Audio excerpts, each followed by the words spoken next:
March 5. శరీరముపై నమ్మిక ఉంచకుడి.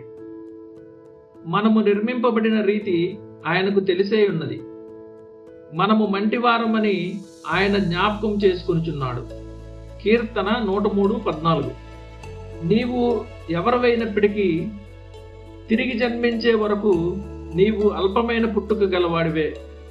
నీ శిరల్లో ప్రవహించే రక్తమే వీధిలోని పిచ్చగాడిలోనూ ప్రవహిస్తుంది. అపోస్తలుల కార్యములు 17:26. మనమందరం ఈ లోకంలోనికి ఒకేలా వస్తాము, ఈ లోకం నుండి ఒకేలా వెళ్తాము.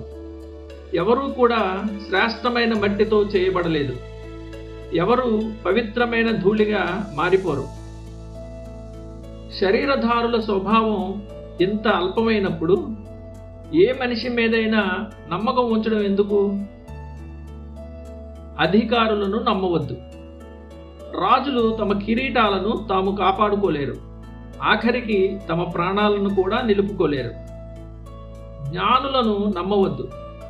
లోక సంబంధమైన జ్ఞానం ఎన్ని అంచనాలు వేసినా దేవుడు తన సంకల్ప చక్రాన్ని తిప్పి తన ఉద్దేశాలనే నెరవేరుస్తాడు.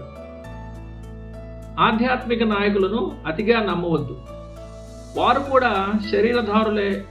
వారి తీర్పు ఎప్పుడూ తప్పు లేనిది కాదు. ఒక భక్తుడు చేసే పొరపాటు నిన్ను తప్పుదారి పట్టించవచ్చు. ఆయన పశ్చాత్తాపపడి సరిదిద్దుకోవచ్చు, కానీ నీవు అదే తప్పులో కొనసాగి నశించిపోయే ప్రమాదం ఉంది. నిన్ను నీవు నమ్మవద్దు. తన హృదయమును నమ్ముకునివాడు మూర్ఖుడు అని బైబిల్ సెలవిస్తోంది.